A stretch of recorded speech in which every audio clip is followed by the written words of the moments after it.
welcome to this, another episode of Frame and Reference. I'm your host, Kenny McMillan, and you're listening to episode 159 with Bella Gonzales, DP of the Big Door Prize and Fargo.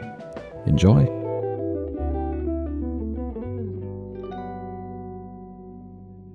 As I was like, this happens every fucking time. Well, I'll be half hour into a conversation, and then I'm like, oh, I wonder if anyone cares. Because, like, I don't know if you've heard this podcast, but it literally is just bullshitting for an hour. So it's like, might as well, record. No, it's my speed. Perfect. Definitely. But yeah, the number of, like, I'm pretty tied into the, like, hospitality scene. Not because, like, I like, my old roommates were all bar owners and stuff, and I used to work at Red Bull, so that, like, really tied me in.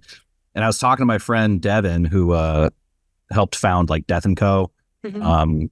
Also, you ever been to the Varnish at Kohl's? No. The speakeasy in the back of Kohl's in downtown? No, I don't even know where Kohl's is. Oh, okay. Well, don't worry about it. They closed. Yeah. It was like a speakeasy stable. But in any case, I was talking to her, and she was like, yeah, fucking business is so weird right now. Like, people aren't coming out. And I was like, because the entire film industry is dead. And then she was like, I thought the strikes were over. And I was like, yeah, but no one's writing anything. Like, all the studios are waiting to see what IATSE does and the Teamsters do. And then she, like, stared at the ground. She went, this makes so much fucking sense. Like, yeah, no, seriously. I mean, it's like a whole ecosystem, right?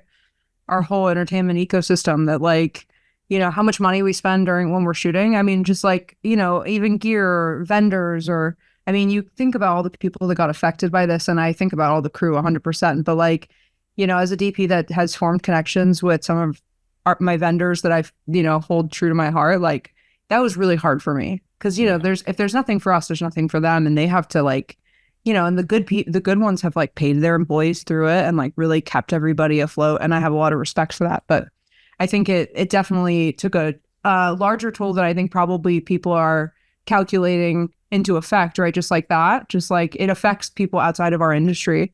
Yeah.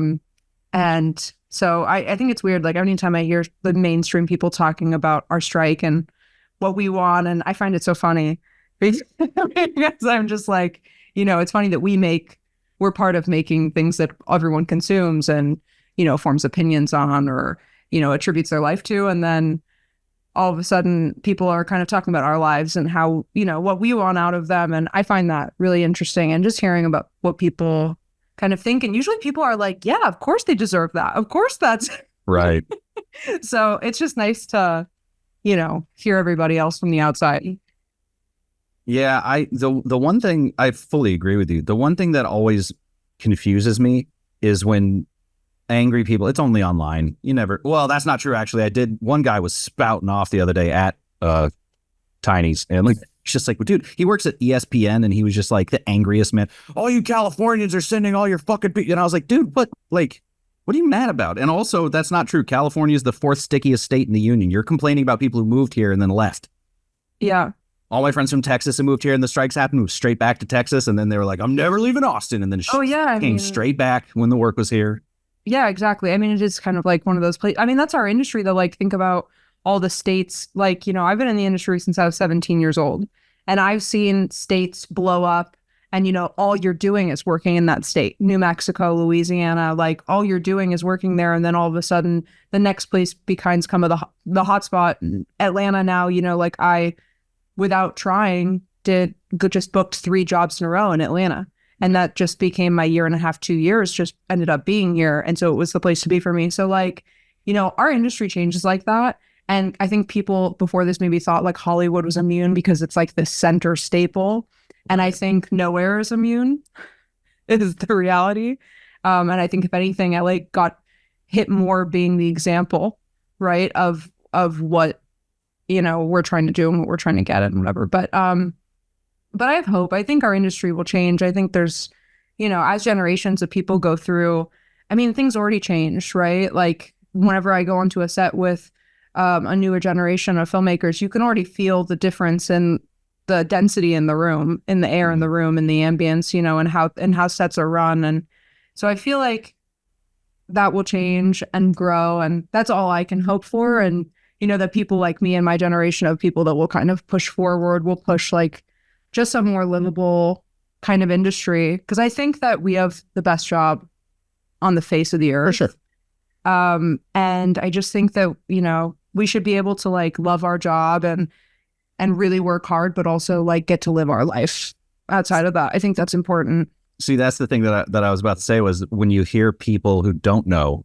saying like devaluing film workers because, oh, you guys just get to play around all day. Like, why are you, fighting for your rights? You should be thankful that it's like, still like what, grips? Like that's still manual labor. Like yes, it's definitely. not, Yeah, definitely. I mean, it's also just being for the union worker, right? Like a general sense of being there for the union workers. I mean, I try to keep up with different unions just to like see how the process goes and how they're, what their bargaining looks like. And I just think it's good. It's good for us all to do. And I think in that way we can support each other and hopefully, in that kind of camaraderie, it becomes more of an open conversation about things. But I get it. I mean, it's definitely a glitz and glam kind of lifestyle from the outside, I think. And that's like Robert Downey. Robert Downey is glitz and glam. 100%. The rest of us, no. 100%. I still think people think that like someone, was asking me about, like jobs seem so glamorous, but then the reality of it is sometimes you're in a job and you're like in the elements, like exposed. It's like the hardest thing you've ever done. You're on mountains, you're on cliffs, you're in the sun. You know what I mean? Like for 12 hours. Sometimes for 12 hours. So sometimes the environment's a stage and sometimes it's not a stage. And I think that there's such a wide gamut of what you could do in this industry. I think about that all the time, like being ready for that. So I think in that way, like it's just so broad, but I can't expect anybody to understand. I think it's funny. I think, I think it is nice when people do when people do try and like put themselves in our shoes. And most of the time I feel like people do. And also I learned so much during this strike about different unions and like what they were asking for and some things that I was like, that makes sense. Like I've never even thought about that. I sat down to dinner with a first AD and he kind of explained to me some of that stuff. And it's always good. And like through all this, we learn about each other and what we all need to kind of like thrive and survive. Yeah. So I hope that now the benefit comes from all the hardness. Well, and I also, throughout everything you're saying, I have like these two tracks of thought where one, everything coming back, I think is going to manifest itself in an industry that is more like it was in the 90s and early 2000s, where we didn't have streaming and there wasn't 70 shows being shot, Definitely. Which is then going to result in potentially less gigs because less but that kind of made me think when you were talking about like being on set with younger generations who potentially came up with this expectation that all these jobs are going to be around, but also, new technology moving so fast, new changes.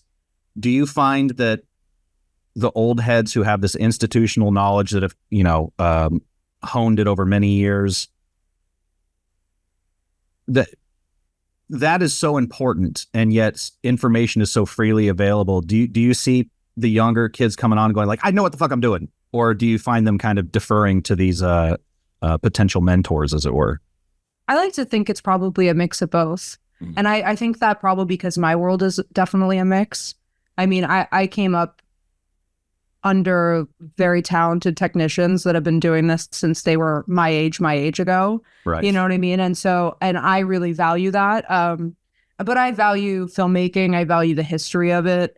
All of that. But also like when these people teach you, there's something about that, right? Where then, when you go on to your career and all these things that people have imparted on you are the reasons that you're successful, you have to kind of, like give them a nod and say, they've been doing it this long and have all that experience for a reason. But I do think there's something about the accessibility of being able to make something and also the support of wanting to help people make things. I mean, like I remember when I first got signed by my agent, the first job I got was a short film for Netflix. And I think it was like $2 million. And it was a 15-minute short film with an amazing director named Mariel Woods. And it was like a action romance. So it was like a, genre bending. But, that was Netflix giving Mariel the money to make something great, you know, and giving her all the tools she would need. And I find that like, I feel like that is a little bit more prominent now. I think right now after this strike is maybe a different period, but I know that when I was coming up, there were definitely a lot of opportunities like that. I know that HBO had a program like that as well. So I think those exist, but beyond that, like being able to just pick up a camera and make something. I mean, I know that like a lot of me and my friends bought, you know, a lot of us own 16 mil cameras. And my friend owns a Blackmagic scanner. And, you know, so he's basically like he's our point person in LA. You know, he was my best friend in high school, and we kind of came up together. And I kind of one day like suggested to him that he should be a DIT or colorist. And then it literally just flew from there. And now he's a dailies colorist at Company 3. And I'm like so proud of him.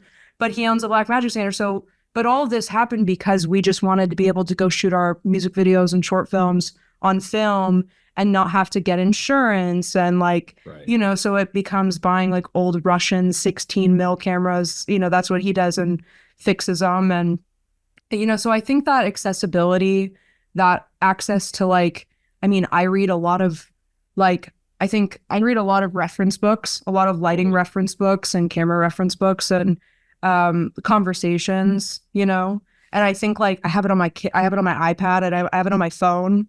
And sometimes they're like situational lighting conversations, you know, what do you do when you're in a, you know, night exterior field and there's no ambience to supplement off, you know, and like if I really need it, I can like pull up this book on my phone and look at, you know, some master that had come before me that had tips of the trade. So I think that like all of that really helped me become a DP in the sense of like that new age DP, like all of that access that I had. Yeah. But I also feel like it's important to give some like, to have ultimate respect for this industry and know that like, it's such an opportunity to get to work with someone like of that caliber. Like, you know what I mean? I came up operating under Mitch Dubin when I did Fargo, and he's Steven Spielberg's operator, and he is just the most incredible man and operator. And I feel so privileged to have gotten to learn from him. And I find that I hark back to every day. So I think like, even if what gets you into this industry is that new age use, once you're in, all the time that you get to spend with the people that have kind of been here and gone through it and, you know, survived and thrived, that's like really valuable to me, the most valuable. What are some of those books that come to mind that you potentially would recommend to other people check out? Oh man, I have to pull up the I have the main one that I use on my phone. I think it's like lighting for cinematographers or something. Film lighting. Oh, Chris, do you have that book? Yeah. Talks with Hollywood cinematographers and gaffers. Yeah, I love that book. I have 3 copies of this book because I have like a book I used to travel with. I have a home copy, and then I have the digital copies, and the digital copies are highlighted too.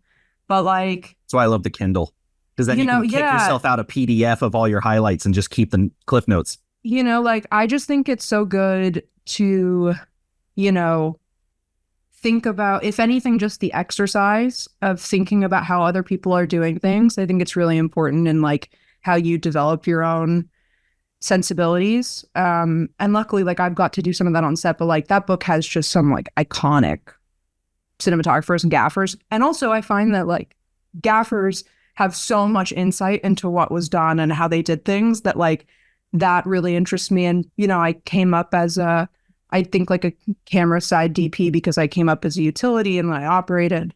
But now that I'm shooting, I really like the part that attracts me. I think because it didn't come as naturally to me was the lighting. So like, that's the thing that I try and study and like be a student of. And also it's the thing to me that's the most fun, because I think the thing about how we do things is like, I feel like when you block a scene, in a weird way, it tells you how it should be shot. But the lighting is just so up in the air of how you can do things. There's 100 ways to do things. And I think there's so many new tools, but the techniques have been around, and have been true tested, you know, techniques that we use. So I think it's always good, just like a little refresher. I used to give it like a skim through before I did every job, just to like, really think about what, how I like to do things and how other people like to do things. Yeah. I mean, during the pandemic when no one was working, that's why I started this podcast. Just to steal early on, there was a lot of, for certain people, they would, who are beginners, not us, but what would you do in this situation? And it was something I had to go do and like, or was confused about. I would just, it was the perfect opportunity to pick experts' brains without being on set with them, Oh my God, I think it's so great. I mean, I love being on set. That is like, for me, being able to watch other people do their work it's something I've always loved. But like, I really think all these podcasts and kind of interviews are just so, and people are so generous with what they're doing now. And I find that like, that's, I think, kind of a different industry, that generosity of sharing. And I think it's inspirational, it really makes you want to like do your best work. And also at the same time, sometimes you listen to people that say, I didn't really know how to do that, or I struggled with that, or I really needed help from my team with that. And I feel like those are really humbling conversations, like where, as a technician, sometimes I think, you need a break. Like I heard, I don't even know what DP it was. I don't want to say the wrong name, but I heard this rumor for someone I worked with that there was a DP that just said, I have to use the bathroom every hour and a half. And even if he didn't, he just walked outside for 5 minutes just to like recalibrate and then walk back inside. And not that I do that, but it's like, there's interesting things like that where you think about that, like other people might need, and it was like a huge DP. It was like other people might need to take a step away and just like think about something, because our decision making is so quick. But I find that like all of those things I really take into consideration, because like no one's a machine, right. But I think that like learning how to handle it in the best possible way is just so healthy. So I like just hearing other people deal with that stress. I think a healthy thing to learn, Well, and the interview I just did, we were talking about how that was like the deacon's move would be he would just put his face in the eyepiece and he's not even looking. He's just breathing and shaking, just trying to figure out what to do next, Yeah. Yeah. He's just locked in. There's a book. Well, it's a whole like field of study that I believe his name's Stephen Coulter. And the guy that he learned under has some crazy name. It's like, I can't even pronounce. It's like it's almost like the Hoyte van Hoytema of like your first name and your last name. Yeah. Mihai, something like that. But it's the study of flow states. Yeah. And so flow states basically have 4 elements, and there's like struggle, release, recovery, inspiration, something to that effect. And if you don't have that moment of walking away from whatever you're doing, you can't hit the flow state. And especially I imagine on an 80-day shoot for a feature or whatever, if you don't have those moments, whether it be 5 minutes or an entire day, your work will suffer, because it's not that you're locked in and doing it at the highest level. Even hockey players get to sit on the bench after a couple minutes. Yeah. It's you need that mental recovery where then the inspiration, that's how I should solve it. Where a lot of times when you're in there, that it doesn't, filmmaking, it doesn't matter anything. Yeah. It's usually when you walk away and go into a different room that you go, oh, right. And then you can go back to it. 100%. I mean, I think for me, like in features, I feel that a lot. I think TV, because the schedule is so ever, moving, like you get really in that pace and you keep pressing forward, right? But with filmmaking, with movies, I feel like it's so intentional, right? Every frame, you want it to be intentional as this whole piece. And I remember I did this movie with director Steve Pink, and it was a COVID movie bubbled at a summer camp called The Wheel. And we had this one scene and it was like a walk and talk. And I think, we did a podcast about this. That's why I really remember it. And we did 6 shots, like just nothing felt right. And in a movie that was so intentional, I mean, everything that we did was discussed and talked about. And like, all the operators knew like the feeling of what was going on, right, in that moment. But this was one of those situations where we probably were shooting for like 45 minutes. And then we stopped for probably 45 minutes. to just talk about what's not working. There's just something about it. They're just them two talking and arguing on this fight. And I remember I just was like, okay, whose perspective of it is it? Like, where are we? Who are we with? And I remember like, okay, well, I think we're with this character. Yeah. So let's just stay on this character the whole time. And he'll walk in front of her and she'll be in the background. She'll be out of focus. It's not about her. It's about how he's feeling in this moment. And then all of a sudden you do this one shot and that's the whole scene.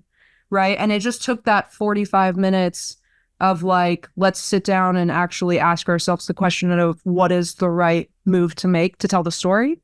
I find that those moments are like generally really, I think that's that like, that fall and then that comeback and inspiration. It's like, you just need that. I think on TV, I've learned to do those breaks in my head. Like just mentally, I just take like a minute because it's much harder to leave, and then, but I think it really trained me, like the TV element of it. It trained me to really like trust myself and go with the decisions I'm making and put my back behind it.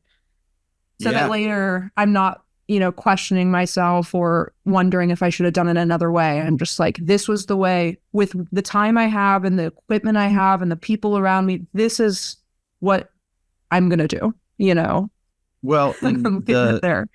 Absolutely. And I think too, like I've said it a bajillion times on this podcast, but like emotionally correct, you generally supersedes technically correct. And if you spend all your time trying to intellectualize your choices, it will slow you down and make you worse. Yeah. Whereas if with enough practice, obviously, with enough reps, you can learn to trust yourself and know that your instinct is worth it and will result in a positive outcome versus when you start off, I think it's way harder and you do end up doing the like, okay, step 1, step 2, and then actually you can run instead of crawl. Definitely. I think in this industry though, it's like one of those things where you need to be ready to run before you even know how to walk. Yeah. It's like one of those things where you have to be so ready for every opportunity given to you. I mean, that's been like the entire makeup of my career has just been opportunities that I'm like, I question if I'm ready for. And then when I get there, there's no doubt in my mind that I have no other choice than to do it and do it well and succeed. And I find that like, that's been every step of my career. Every building block has kind of been like that. And so I feel like, it's really important to like know yourself and trust yourself. But I think there's always going to be fear, that next step forward. There's always going to be that fear. And you just ultimately have to know that you have to believe in why you're there. Like the fact that whatever brought you there, it's because of this, these values or tonal images or, that you have in your head that you're there to bring. But I know that that's just like, again, it's just like you said, it's one of those things that just clicks one day, right? You just like, but I think it's a fake it till you make it type situation, especially when you're young. Yeah. You're doing that anyways. I mean, there's a certain like bravado and energy that you have to bring to a show to instill confidence. And I think it's a bravado coming from truth, right? Like you have to believe that that you're going to say the best thing, offer the best solution. But I think a little bit of it is probably just convincing yourself, by trusting yourself and knowing that it won't fail you. Yeah. Down the line. I mean, the thing that I always have to like remind myself of, well, also to your point, like I think people spend so much time working either with no crew or alone or whatever, that when you're handed something bigger, you go, oh, I can't, I don't know how to do that. And then it's like, oh, but you get a gaffer and you have an AD.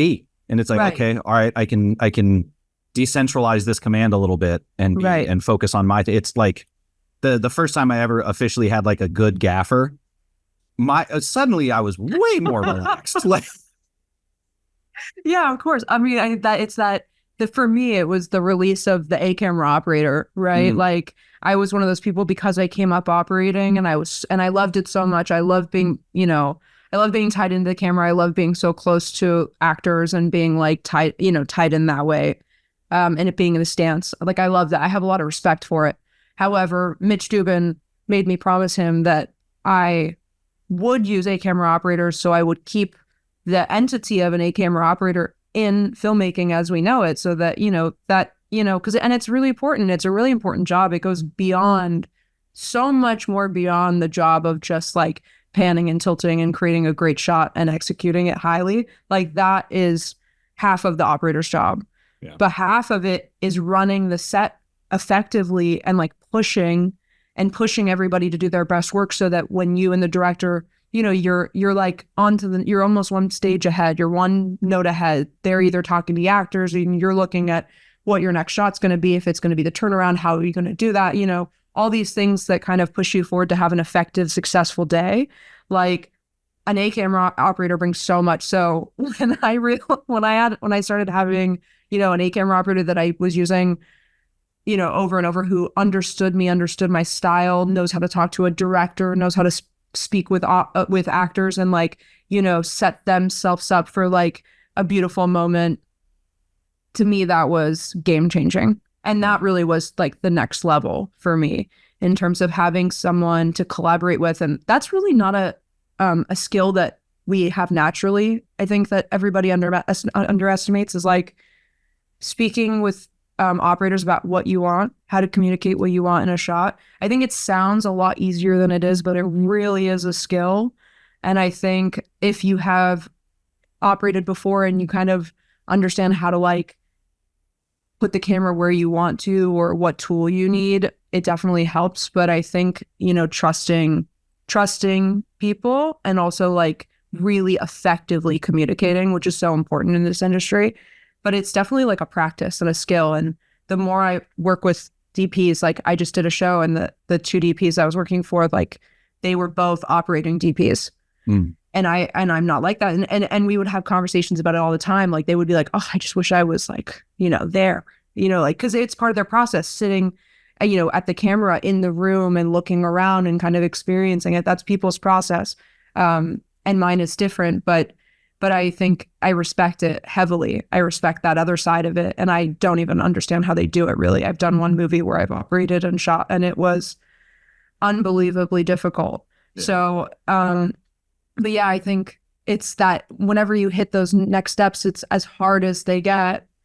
They also come with a little bit of relief, because they come with support, a team, tools, just things that make your life so much easier, or harder, because you have to execute harder things, and you really have to start using your brain and learning things that, like, how would you know? How would you know what head you should put on the techno crane for this setup? Like those are things that, like, when I first started shooting TV shows, I understood how to put the camera in the right place. I understood how to light the show. I understood how to talk to people, make deals. But I think when it came to like, okay, so we're going to use the 38 footer. Are we going to use the Scorpio? Or are we going to use the like, those are things that you're not going to understand unless you're open to kind of having that and have someone with the access to knowledge. So like, then when you work with that key grip, that's like, oh yeah, let me open that world to you of like why you would use each head and what the benefit is. Like all those things make you a better technician with whoever you work with. So I think that's the benefit. But I think, it's a beautiful experience at any stage when you get to have they're big wins. Those are big wins. I remember like the first time I told myself I'm never doing a job without a gaffer +1. You know what I mean? Like that was like I was like, I can't do this anymore. I need gaffer +1. And now, and those things go away, but the same principle applies to other things that you need on bigger shows. Right. So it's all funny because I went to AFI and it all just feels like thesis film, but on a bigger scale. It all kind of has the same energy. Yeah. On that note, talk to me about the experience of making St. Paul. St. Paul. That's so funny. I haven't heard that title in so long. It, that was a really great experience for me because I had the opportunity to work with my professor, Michael Pessa, on a movie over the summer before my second year when you make your thesis. And I was like a utility. I was like a shadow utility. But I really took to the camera team and they really took to me. And they ended up like, it just became this really beautiful thing where they all came and exchanged their time to work on my thesis because I had, interned and shadowed for them on this show. And then a lot of them became really good friends of mine and worked with me in the future. And one of the operators on that show got me into the union as a union camera operator. So it was like a really beautiful experience to that thesis film because it felt like this culmination in a lot of ways.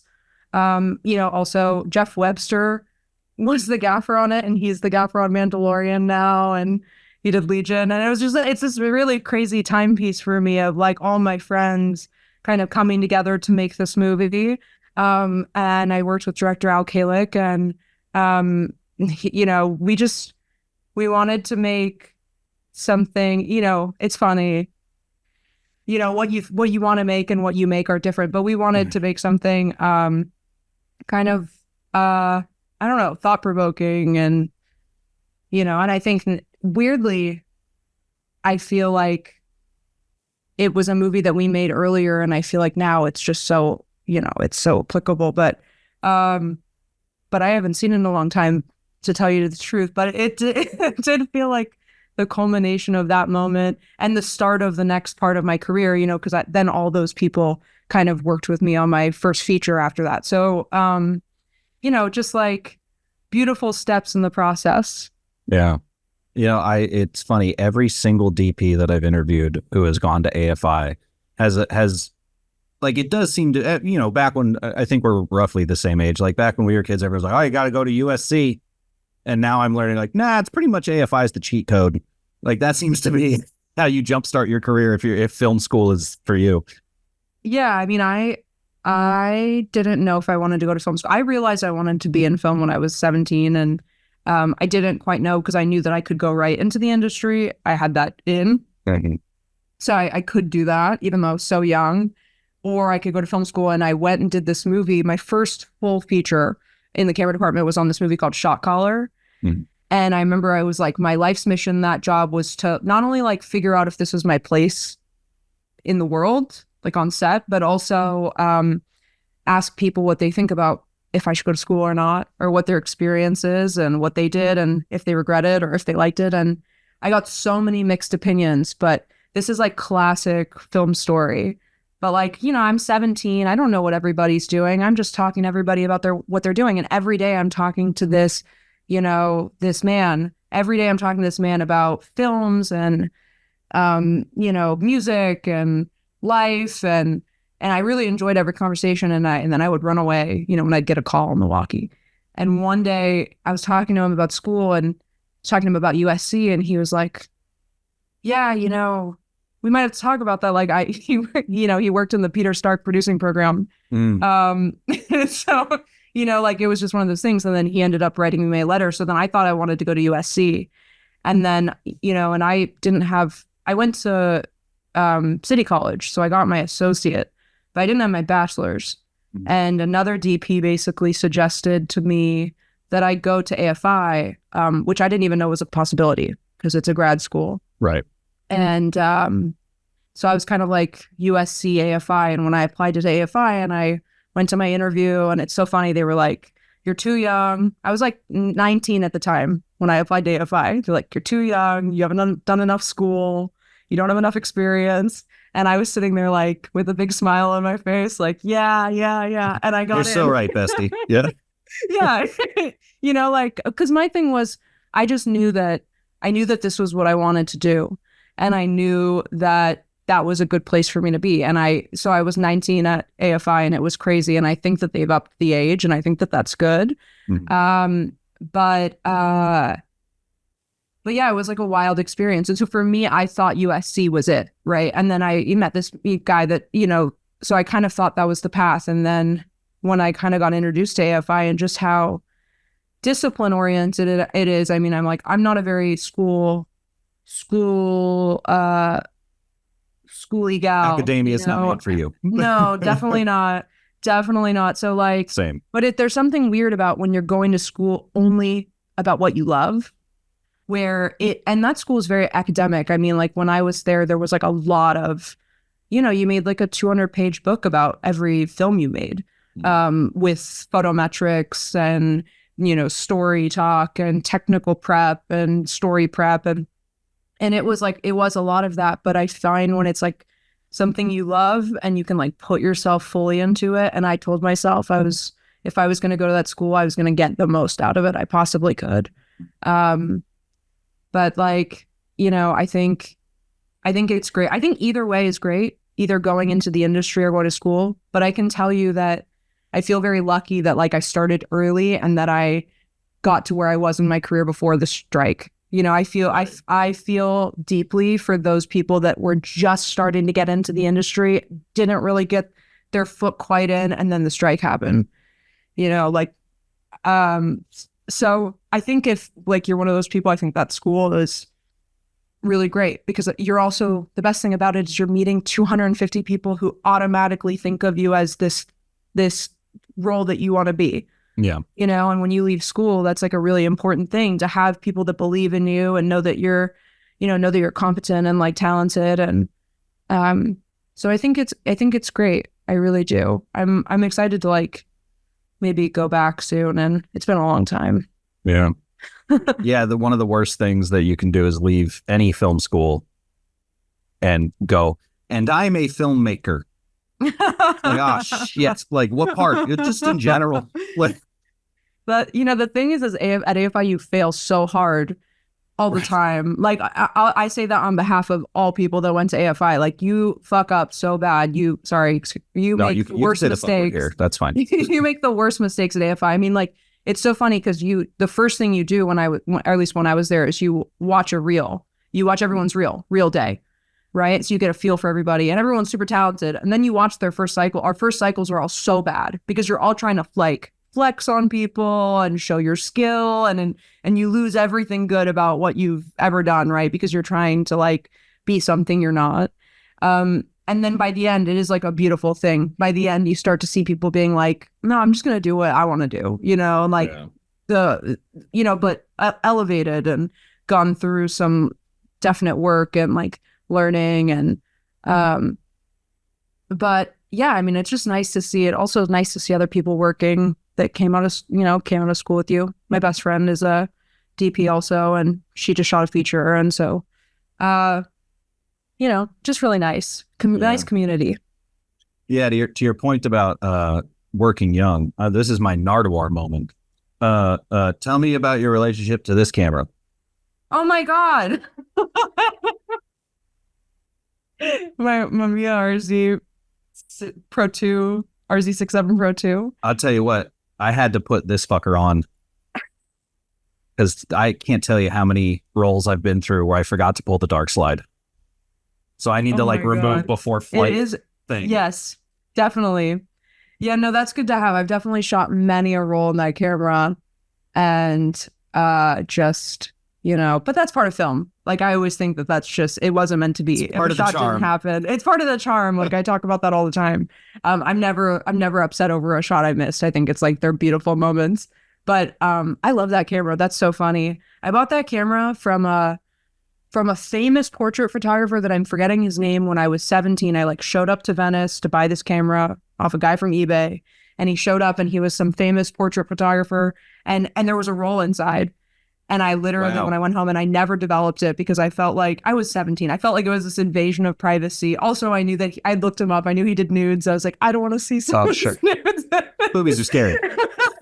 Now I regret it, but I still have it. I have it in LA. It's like, the funny thing is I just upgraded that camera for myself in Thailand. I bought a Mamiya 7, and then I returned it.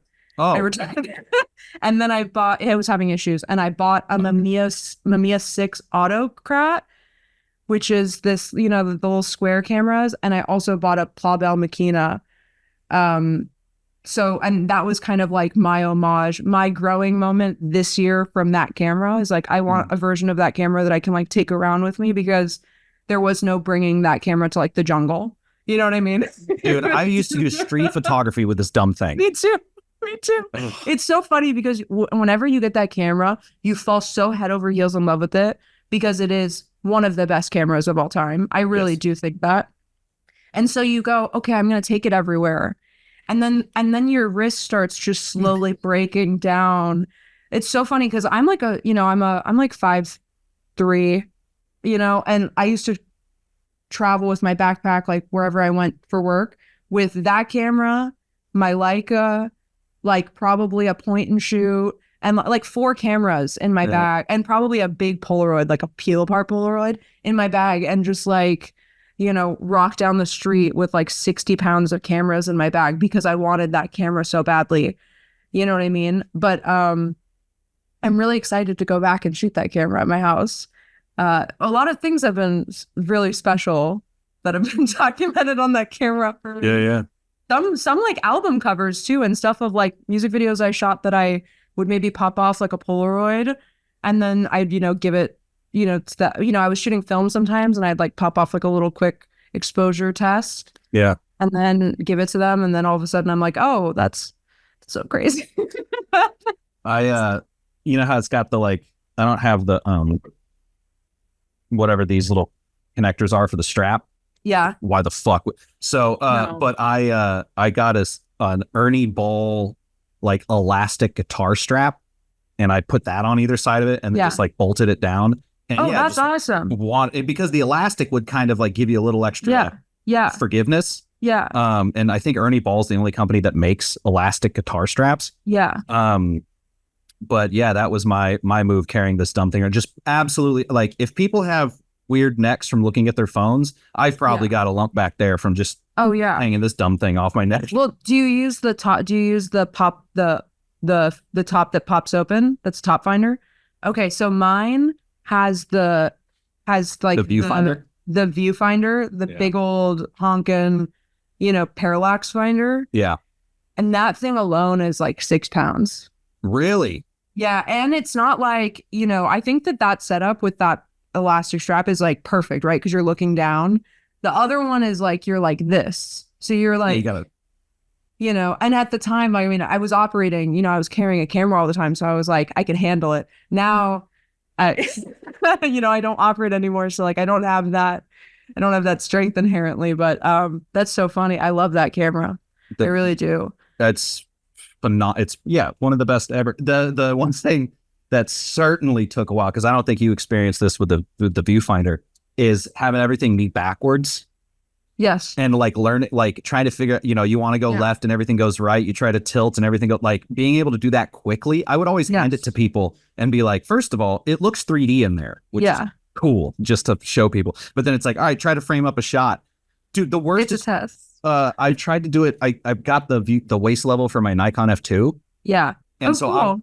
And obviously with the RZ, you can just turn the back to get a vertical. Yeah. But with the F2, you can't. And trying to shoot that way, physically impossible. No, forget it. But that's the best thing about that RZ67 is that turnable back, and also that multiple exposure lever. Yeah. Yours has that. I mean, like that camera is like the best studio camera of all time. Yeah. Every studio portrait I feel like I've ever taken has been with that camera.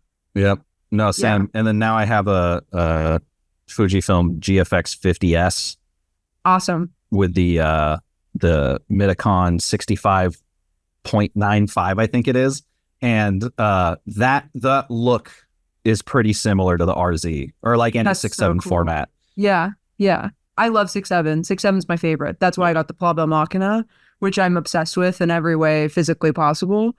And also I just love that I got it in Thailand. So it's like beautiful memories. But I hadn't bought a camera in a really long time. I grew up buying cameras, and then my love language is buying all my friends their first film camera. That's my kind of, sign of like, I really care about you. And, and so, like I've had so many, and I stopped. I think like, especially strike and also traveling, you learn that you can't bring every camera. A Pelican can only hold so many.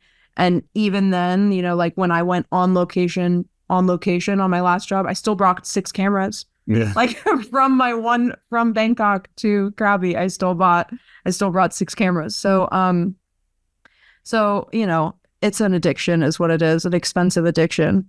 Do you develop your stuff? I used in college, I did. Yeah. And now I just send it down to the dark room in San Clemente. But there's actually on Pico over here, there's apparently a really good Icon. Oh, is that who it is? Icon is Icon is the shit. Oh, okay. Well, Icon is if I had like I develop all my own film unless there's a role. Like I remember I shot Amber Mint Thunder is one of my really good friends. I've done a couple of movies with her this movie, and she she needed like publicity press photography, and their team decided that I should do it. And I went shot all this film of her with my RZ and my Leica and everything, and I just decided Icon is the best place. 100%. If I had to send some film somewhere, that'd be where it is. So but also I think like I really love, that's like one of my main hobbies is developing and scanning film. I found developing to be scary. I was For sure. I was fine at it, but that's like the part that I'm totally willing to give to someone else to do. But I wish I had like a scanner, but printing was like I could spend hours in the darkroom just printing. I'm going to tell you something. Yes, please. Intrepid. Do you know the company Intrepid? Intrepid makes a compact enlarger, 35, 120, and large format that you buy. You could buy the large format box, and it fits into a box about this big. It's the world's most compact enlarger. Oh, wonderful! And I found it in Thailand. I desperately want an Intrepid large format camera, a 4x5. That's my next purchase. So, and I stumbled upon that, and I was like, okay, so now I need the Intrepid 4x5, and I need this compact enlarger. Sick. Because, like I grew up doing all of that with my dad, like from when I was a young kid. That's where I think my love for all of this came, really, from developing and enlarging. And so that's my next thing is I haven't enlarged in a really long time. But if you're telling me I can do it on that scale and fold it into a box and keep it somewhere, I'm in. So check it out. Yeah, I literally just wrote it down. I grew up, you can't see it, but I grew up in the Bay Area. And so obviously Ansel Adams was very like prominent, more so than just anyone being into photography, but because he was Yosemite and all that. Yeah. And finally going there and shooting like black and white and doing it made me want a 4x5. I just saw a video of a guy, I don't know where he was, but he was doing wet plate, and it was like an 8 foot by 6 foot glass, and I was just like, holy crap. And the whole comments like, where do you buy that? And they're like, he built it. What are you talking about? Yeah. Those are insane setups. I respect it so much. I know me, like I'm like a hobbyist like that. Like I would invest all my money and do it. Yeah. I stop myself at all points. Like the peel apart Polaroid, I was on that journey for a long time. I still have a bunch, but it's so expensive and heartbreaking, and I can't do another heartbreaking, like developing your film is already, like you said, can be heartbreaking, even though I think that every time I've like messed up my film, it's been the best thing that ever happened. But yeah, wet play, tintype, all forms with like chemistry on the go. I think I'm out, but I'm very interested. But yeah, I want a large format camera too, even though, taking it, I'm really trying to shoot more photos on set, just even for the future. I don't do it at the time because we can't do anything, and it's hard to get that moment. But I shot a lot in my last job, and I really just like, I bought that Dune Insights book. It's right there. It's a great book. Like I love that. I think it's beautiful. The way they formatted it is gorgeous. But I think like that's the dream, right? Like having that kind of interdisciplinary coming together to make that. Oh, don't break that. That's not mine. This one. Yes. The Jeff Bridges book with his wide lux. So good. I love a wide lux. I mean, I shooting the GFX in X-Pan mode. Yeah. Even though technically it's not but just getting this book, I was like, oh my God, I kind of just want to shoot. But you're so right. Like being able to put something like this together, the Dune book or any of those. Just even for yourself, me and my friends used to do it all the time because we used to shoot so much film when we were young and dumb.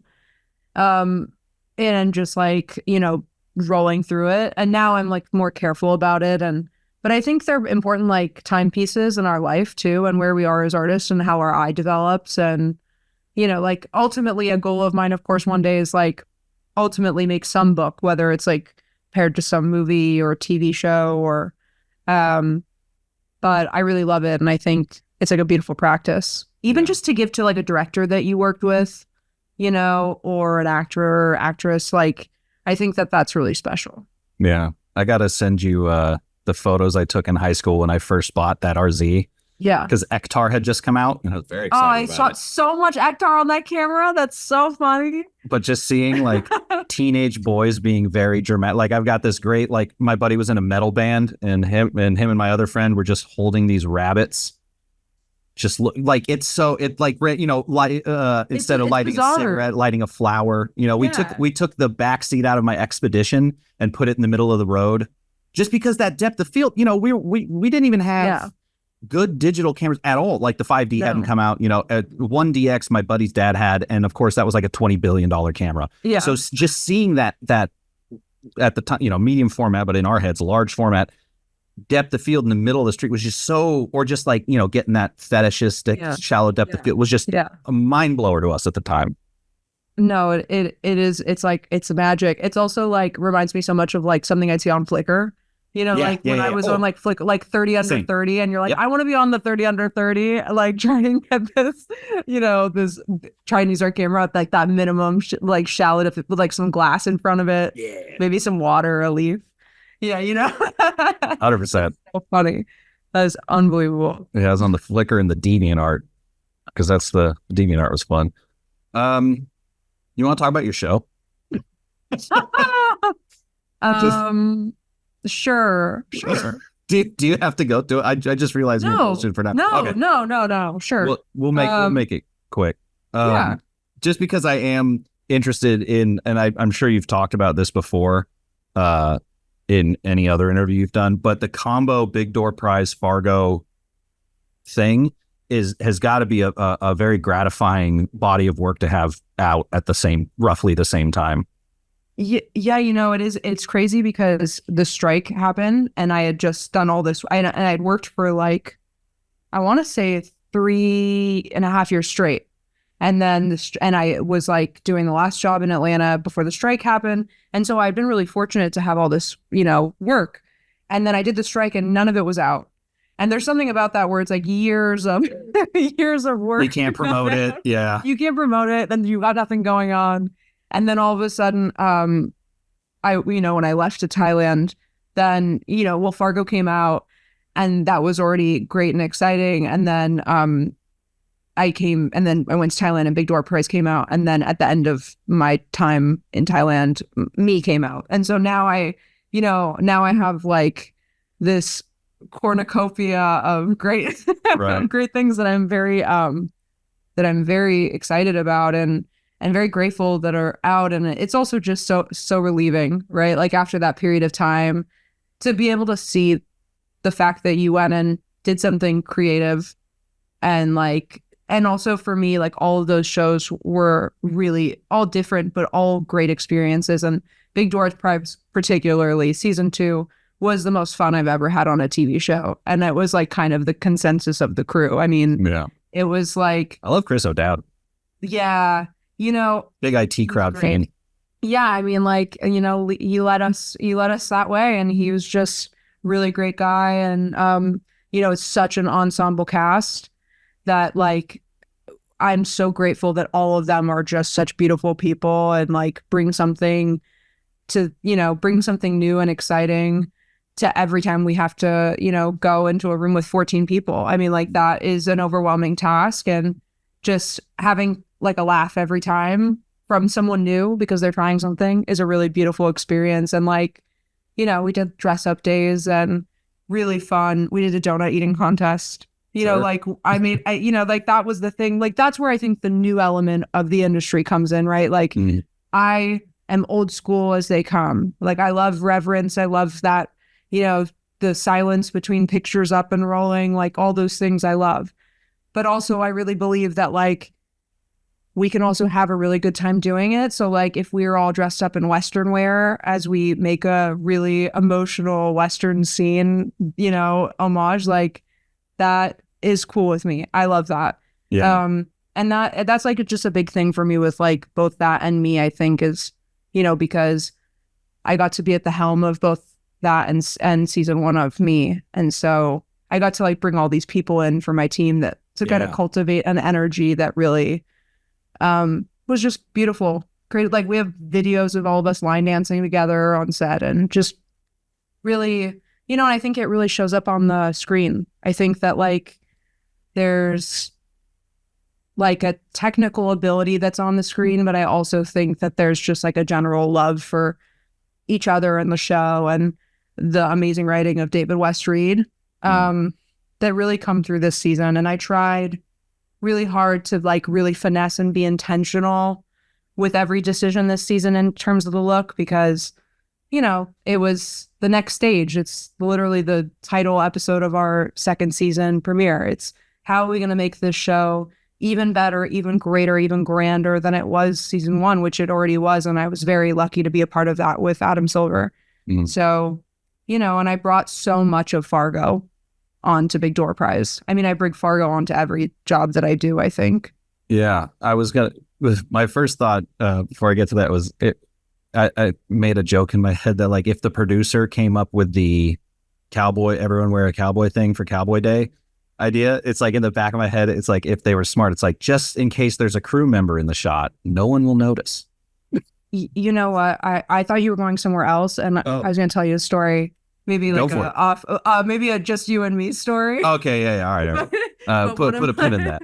Well, one of my camera assistants literally came in a jean vest with no shirt on, with jeans, high heels. This is a 6-foot man. Yeah. High heels with like a sparkly riding crop in the back of his pants with like a little bolo tie. Yeah. And he came on the set and I was literally like, the producers are going to think I'm crazy. The producers are going to fire me. Like there's just, you know, this is my second season on this show, but I was just like, what did I do? You know, like it was very much that environment. So I thought you were going to go there. Like someone, you know, someone goofed it. No. I was like, someone already went there. Yeah. But what I did want to ask was obviously with helming something like Fargo, where there's, you know, the film is so beloved and obviously, you know, you're not copying Deakins, but there's that kind of reverence, potentially specter over your head. But then also with something like Big Door Prize, where kind of nebulously both are dark comedy. Well, I suppose Big Door Prize isn't a dark comedy, but it's like, you know, a heartfelt, it's comedy, but then there's another element. Yeah, and for sure. Fargo is more dark with comedy.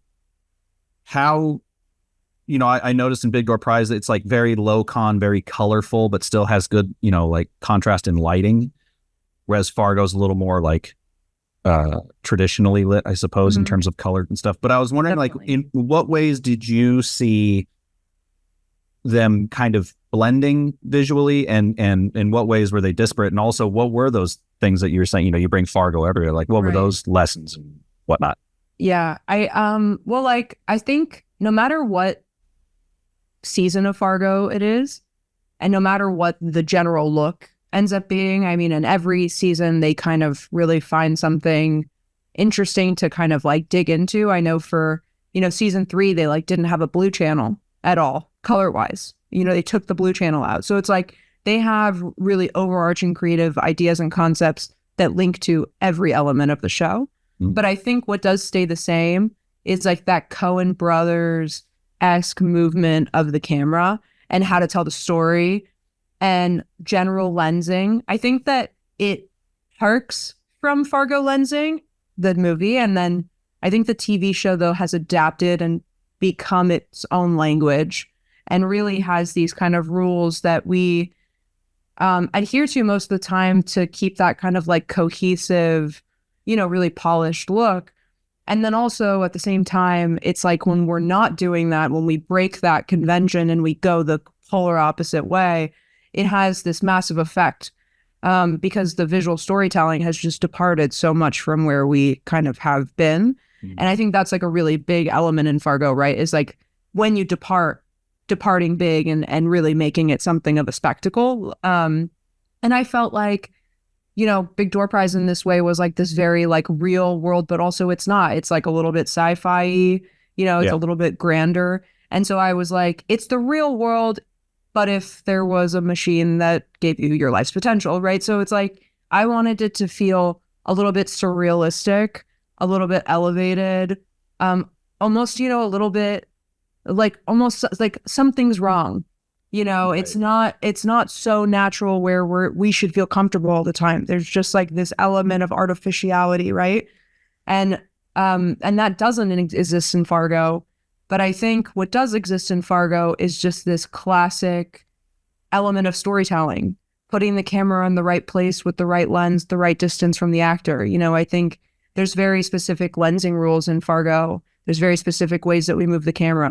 Like usually in any given scene, the camera will only move on one axis, like the X axis or the Y axis, or it will boom up and down, but it does not kind of break those molds unless it's going to break it. And then you have, the starting shot from the first episode where it's just, the high speed phantom, right, all around the gym. And like, so I think it's meant to kind of make it so that you feel every decision that's being made.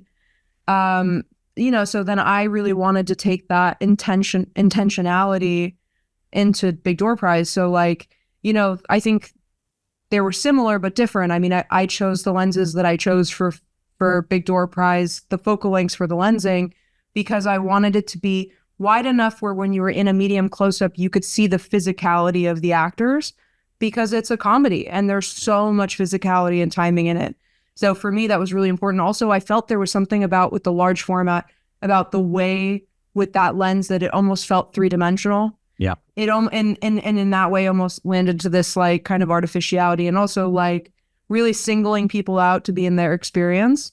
And those are all things that are kind of done by like putting the camera kind of in a really tight eye line, very similar to Fargo. But I find that like with Fargo, it's like so classic.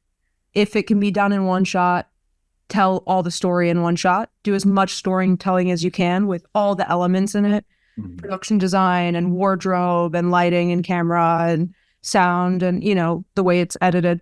So like, for me, that was just my big approach for the second season of Big Door Prize, was like, I really want it to feel like that. And I want, when we make a departure, for you to feel it. It's such a fun show, like you were saying, that when we, do kind of get into these moments of seriousness, I wanted it to be a departure. I wanted you to feel something, but then I wanted you to be able to laugh at the end of it, and not be too moody or serious. Or that was really big for me and David Westreed, was to kind of keep the tone of the show, because it was really important to him, and that what's important to him is important to me. So, but I'm like really proud of it. I think, the main difference is that, Fargo, there's kind of rules about the color separation and what colors we use, because there's significance to them. Yeah. Like season 2 of Fargo, that teal is the color of death. Sure. It's like, so you can't use the teal anywhere else, because if you do, it's the same kind of process of thinking, right? Like when you don't use X and you use it later, it just becomes so effective, and you start using Y, X becomes so effective down the line. So for Door Prize, I really like season 2. For me, it was really about color separation. It was like me, I, as a technician, I really wanted to focus and hone in on that, because I felt it was right for the show. And it's something really hard, like getting a nice contrast level and getting your colors to kind of blend and like feel as if they're actually in the image, and right. Like feel realistic, but also kind of add some kind of vibe or a tone. Like that's really hard, actually. Like Suspiria is great because of that, like the use of color and how it uses it for mood and tone. And especially when you have a show where, like, again, we, the Morpho Machine, that blue, it's almost like the death color from Fargo. It's like you almost can never use it, until you're at the machine. Mm-hmm. So, I think weirdly I find them so similar. I just think because I think that like the rules in which that we make Fargo are just great things to think about on every set. Yeah. The way the approach is. Yeah, the formality, but don't get me wrong, we like break rules all the time, and sure.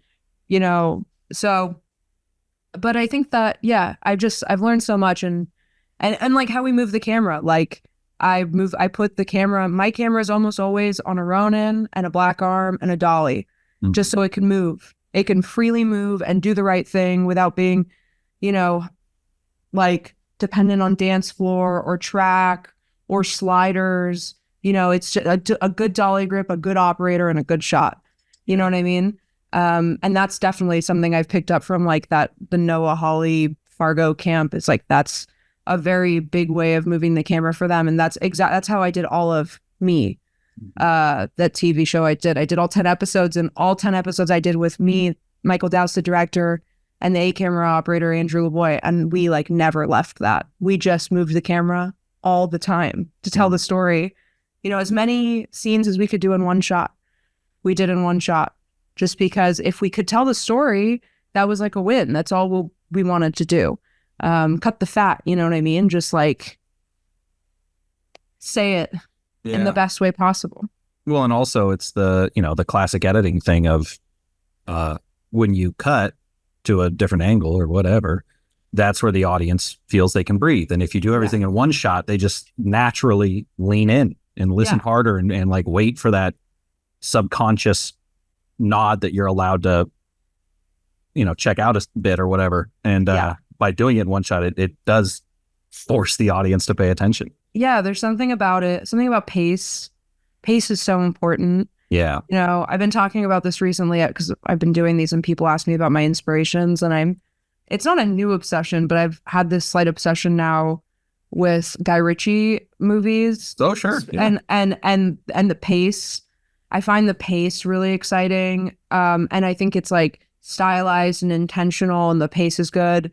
And I feel like there's things that draw me to that. And maybe it's like working with David West Reed or the Big Door Prize or something, but something about comedy, and especially dark comedy, and being on a show like Fargo, where like when a beat lands like that and it really lands and then moves on to the next thing, almost like, it landed, but you can't even keep up. You just got to keep moving. Those are feelings I feel like all those shows have. And so that's like a big interest of mine right now, just because I feel like it's like, it tells the story, but in a way that I think is kind of more maybe appealing to our like new minds, our like ADD phone enriched minds, in which, like it is harder for me to watch like a slower, drawn out, dramatic piece anymore. And it's impacted like what I want to make, I think, for sure. Yeah, I actually did get to interview the DP of The Gentleman. And I think we got into a bit of that. I listened to a bit of it. Yeah, because I love, like, I just think it's so, I think, so much talent. Love the TV show, love the movie. I love the TV show. And really excited for like more of his TV shows from his movies. I think that's going to be a really great, I'll be there watching. Yeah. Snatch was really big for me and my friends, for sure. Right. Like, I just feel like there is with most of my friends, there is a Guy Ritchie movie that, changed something for them. Yeah. And weirdly, like, I mean, I love the Sherlock movies, but weirdly for me, mine was The Gentleman. And so then when the TV show came out too, and, I've always wanted to make TV as much as I love shooting movies, and I've always kind of been drawn to television. And so to see a movie that I love the way that it was made and the pace and all these things that I just talked about translated into TV in this way that, like, I believe that, is the kind of the way that things should be done. I'm like, yes, I love that. I want that. Yeah. So I think like, Fargo, Big Door Prize, that's like now, right? That's all the things I'm going to pull from. And hopefully like somewhere in the future, there's like even more of a mix of them where I feel like, that like, obviously it's much more macabre and dark, but I feel like The Gentleman's like the next, it's just like a different version of it. So I'm thinking like that's kind of a cool, interesting wave that I want to like look into. It definitely interests me. Yeah. Because like the first season of Big Door Prize was like each episode was not a capsule, but they were each individual. Whereas second season, it's more of like a one cohesive thing. Did you find either one of those more your, like, did you prefer, just talking about all that, like, did you prefer like each episode being its own jam, or did you kind of, was it easier on you to make the whole thing one thing?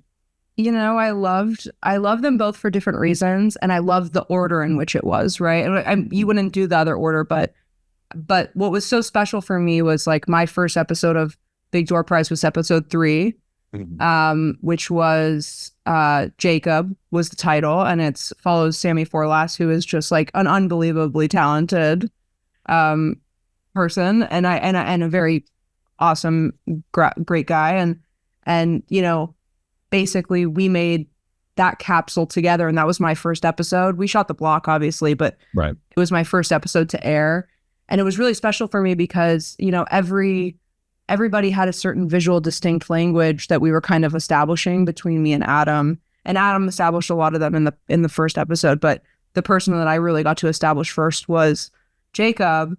And we decided to go, very like indie movie with it, and like the score reflected it.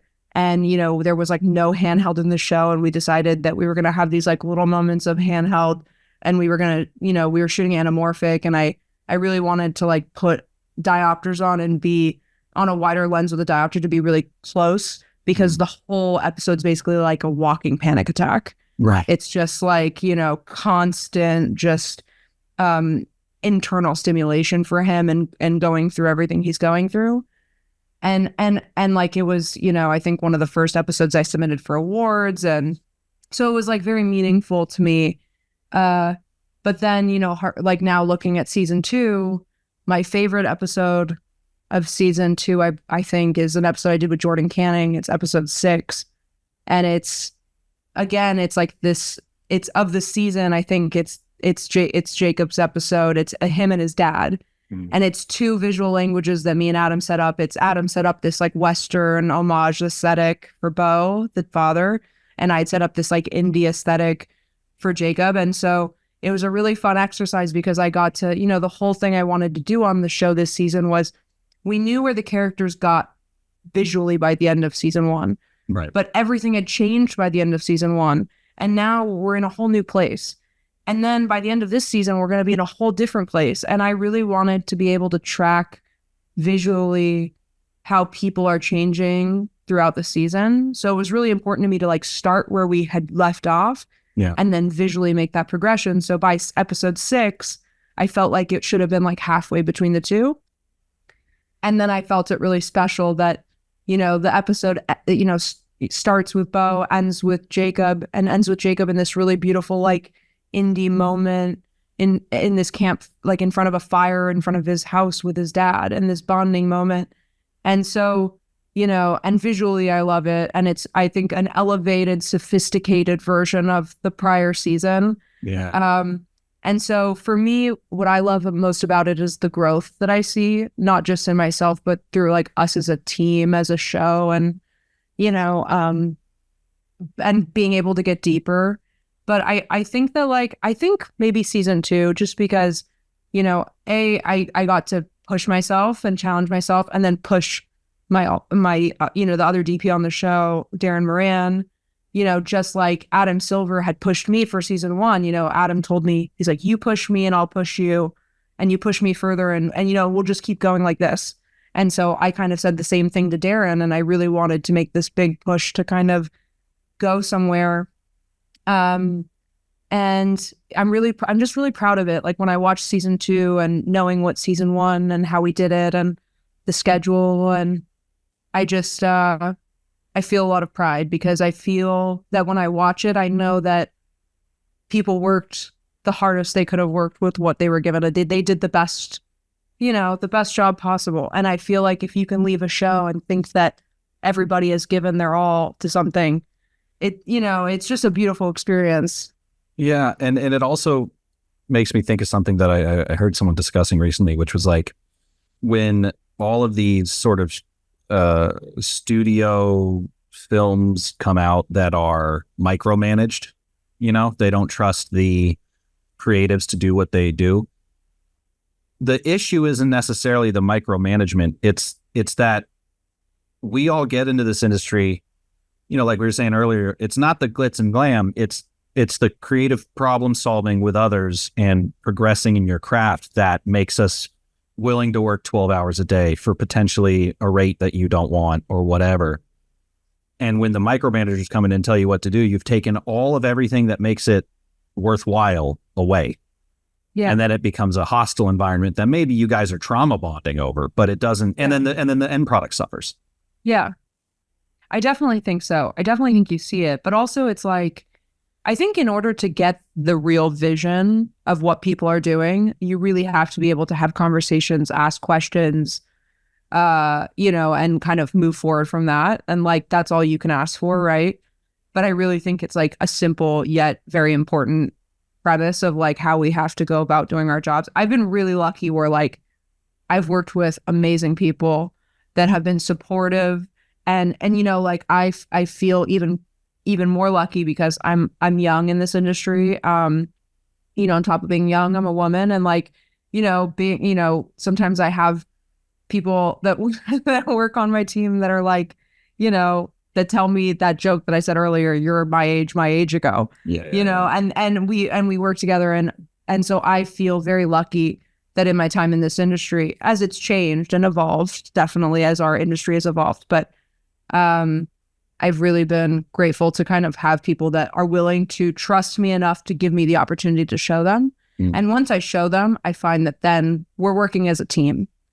And also like, that's what we're here to do anyways, right? Like my favorite relationships are like when I have a good relationship with like a UPM, that for me is like the best relationship of all time because we're talking about how to make the show good and we're talking about conversations about how to do it.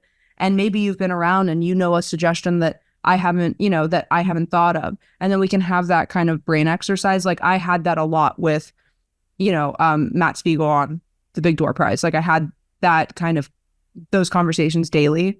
Yeah. And that's a different way of using your brain that I really appreciate, right? It's that like logistical thinking past the point of creative, while always keeping creative in mind that I really appreciate. But I definitely think like I get worried about bigger shows, honestly, because I come from a place of like, we make decisions because they're the right thing to do for the story, we think, in our opinion, with the perspective that we're going from, right? So I think, and you hope that you're trusted and that kind of the vision rings through. But I think it gets harder. Like I was telling somebody in an interview, I'm going to miss the $350,000 movie I did. I'm going to really miss that experience because I'm going to miss the 18-person crew, that comes together. Everyone's invested 100%, the blood, sweat, and tears to make this movie. And when that movie got into TIFF in competition, it was like the biggest win of all time for the entire team because there were 18 of us that came together to make this movie, when we didn't even know if like the world was like going to continue on, that's kind of what it kind of felt like. So, as good as all these things that come out feel and it's really great. I feel like the wins are to be celebrated at every stage because those smaller wins, I got to tell you, there's something so sweet about when you're coming up and those early on wins just being like something that I wish I could experience again. And that like just kind of mentality. And I know that there are filmmakers now that take that mentality and try and put it into bigger films. Like I heard, I was in Thailand, they did Creator in Thailand. Yeah. And they were like, director wanted 25 people, person crew. And it's like, I love that mentality. I think people still have it. But I definitely think you start to lose that. I've been really grateful that hasn't been my experience, but I definitely fear it constantly. Yeah. And that's the other thing too, is like, that's when the magic is still there. Cause I'm sure, the higher up you go, the more it feels like a job. There's way more bureaucracy. There's way more, I don't know. I feel like I'm guessing. Out. I have no idea. Like, I feel like politics are politics. Like my first job was as scary as my next job, in terms of, just because I feel like it's such a big part of it. And I feel like there's so many people involved all the time, even in the middle kind of realm of budgets. But you know what? It always works itself out. I always have that attitude and it always works itself out. I mean, like, no matter who's involved, at the end, someone's making a decision. Yeah. Right. And like, I'm a very loyal person, especially to the people that I've worked with that have, Noah and that camp were part of the reason that I have a career that is what it is today.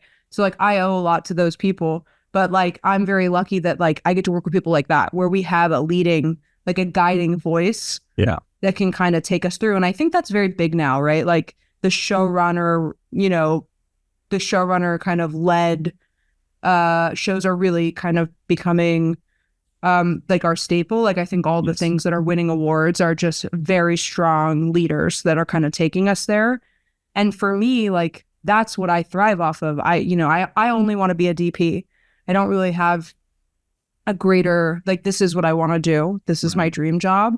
So for me, like those people, that's like, that's straight to my ear of what the vision is and how they think the world looks and how that feels. And so that to me is very important, and probably how I'll go about choosing my jobs, right? Yeah. It's like, who do I get that feeling from? Who am I, with David West Street, I was just like, some days I'd walk in and he would ask me, I remember when he was like, so we're going to build this like 25-foot spaghetti pile and we're going to put someone on top of it. And I was like, what are you talking? You know what I mean? Like, I want that. I want that. Like, hey, I had this dream last night and I think we should do that. Like, I want those kind of people. So I feel like if you follow those people, you won't have those kind of problems. You know what I mean? Well, and also like as a DP, I think early on it's easy to get confused about what your job is, but your job is to visually articulate that person's vision. And when you can find people who have a strong vision, not only does it make your job easier, but also I think it results in a better product. When there's too many cooks in the kitchen, then it's not that it's necessarily worse, but it's diffused. Yeah. And when you it's that idea of like trying to please everyone, you please no one. 100%. I mean, I think that what you just said is of utmost importance for anybody thinking about our industry or thinking about shooting or thinking about, becoming a DP, is that I think there's a misconception about what our job is. And also I think the misconception comes from film school, right? Where obviously they're just trying to teach you. But I feel like there are things that like, personally, if I'm ever involved in a shot list, it's when a director and I are shortlisting together because they want to, because that is their preference, that they would like to go through and do everything. But usually, like, it's not my preference. I never shortlist by myself. In fact, what I want is I want to go through a script and have all my ideas in my head or written down or whatever. And I want to go to a meeting and I want to hear what the concept is. I want to hear what the vision is.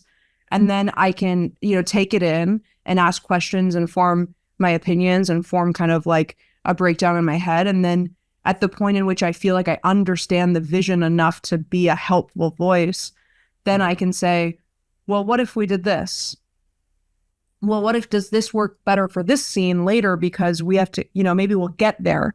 Yeah. But then what's the point before that? Like, those are the questions I'm there to ask. Like, I'm there just to ask, to be a bouncing board, right? To ask you a question that might lead to another question that might get us somewhere.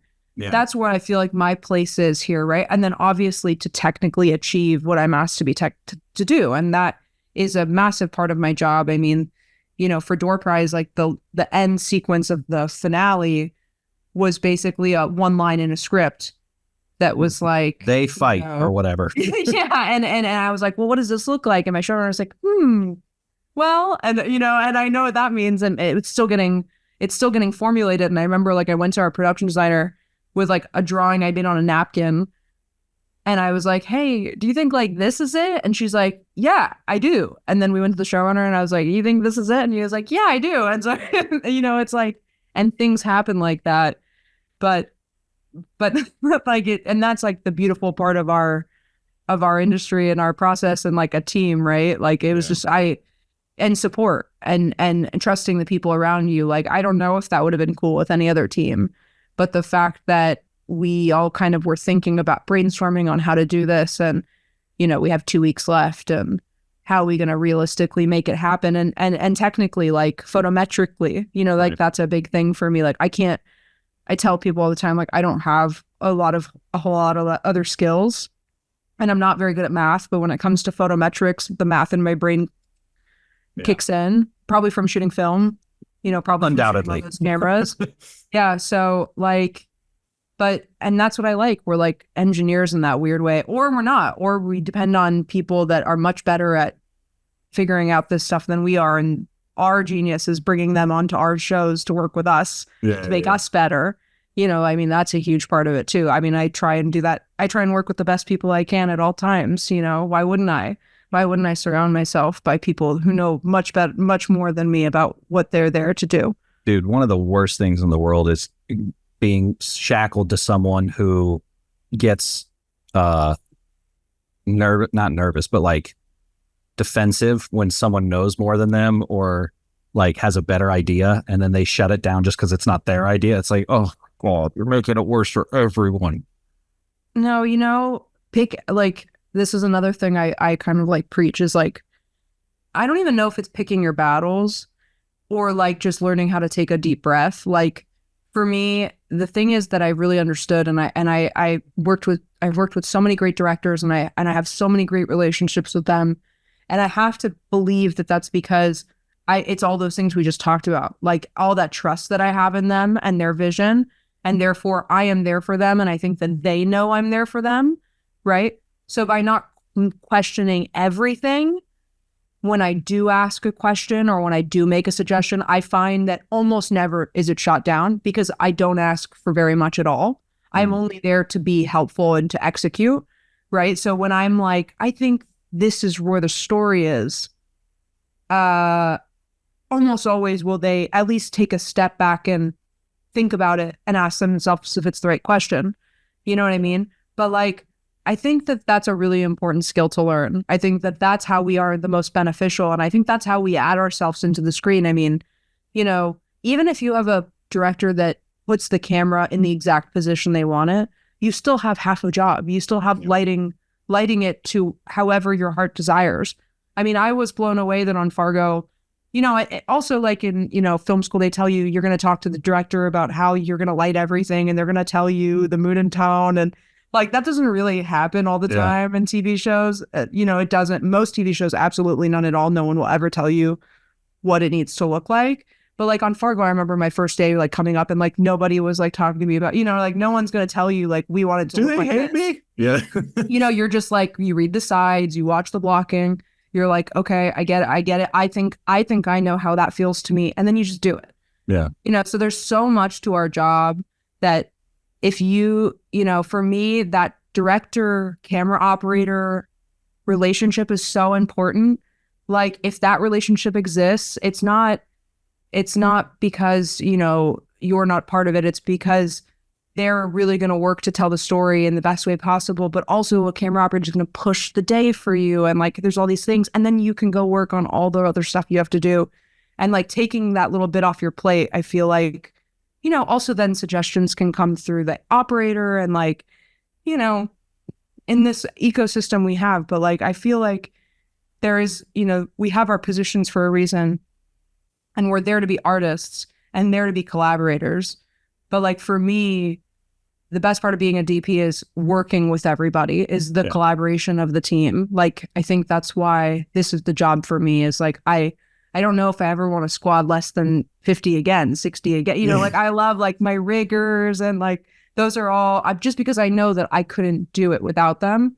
Like I could get sick and leave and the show could go on. And, you know, if our whole crew wiped out, like I can't do anything on my own. I've been very aware of that since I started in this industry back when, you know, it's a gaffer plus one, like, you know, so I think it's really important, like just the people you surround yourself with and that energy and like how you give your energy to people and how you ask questions. Like that to me is of utmost importance, even more than like how it looks. Because also like what's on the screen is so much more important than how we capture it in a weird way. As much as I'm like a hypocrite by being like, you know, I know our job is to make beautiful images, but But really, is it? Like, I think our job is to like telegraph Emotionally beautiful images. emotionally, Not necessarily evocative. visually. Yeah. Yeah. You know, so I think that's definitely like, you know, that saying, you can't save a bad movie with good cinematography. So Right. true. So true. You know what I mean? Like, there are movies, I have a collection of movies I watch with no sound because I love them, you know, like a moving wallpaper. Yeah. But they're not movies that make me feel something and, you know, make me think about the cinematography on a daily basis. And I have a lot of movies like that. They just like live in my brain rent free, or like shots, you know, very much so. Yeah. I know for a fact we could talk for 2 more hours. But I know I've held you far too long. No, it's okay. It was so great. Yeah, I would love to have you back on as soon as you'd like. Awesome. But yeah, now I just looked at myself and I was like, this looks like I'm filming Paranormal Activity now. Oh my God, that's so funny. Because my son went away. So, That's so funny. No, but it yeah. was so great. I really enjoyed it. It was nice just to talk for like the first bit. yeah. You know, I don't really get that a lot. Usually Well, it's right in. And then I didn't even really want to. I mean, I did want to talk about the shows, but I just heard the PR people in the back of my head going like, "And you didn't bring it up once." Like, You know, they know what they signed up for. This is year 4 of this. yeah, exactly. I'm just like, I'm here for the ride. You know what I mean? If people want to talk about the shows, I talk about the shows so much. I was literally just talking today about like how all of them sound. I'm like feeling like I'm sounding the same in every single interview because I'm, you know, talking about the same shows. Well, that's actually, that was the reason my whole approach to this show was, you know, listening to Team Deacons or Wandering DP or Cinematography podcast. It's like they're all doing the same interview. And that's got to be torture for the guest.